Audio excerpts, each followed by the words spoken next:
প্রমাণ কই? আমি এখন জামা ছিঁড়ে বলি, আমি জামা ছিঁড়ে বলি।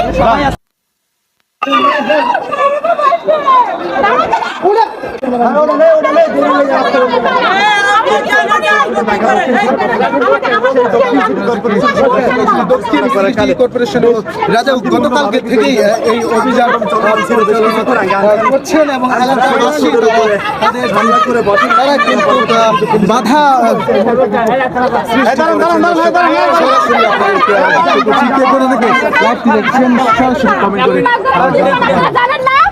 দাঁড়ান, আমার সাথে কথা বলেন। এখন দাঁড়ান, আপনি সরকারি কাজ চলতেছে, সমস্যা নাই, ঠিক আছে? আপনি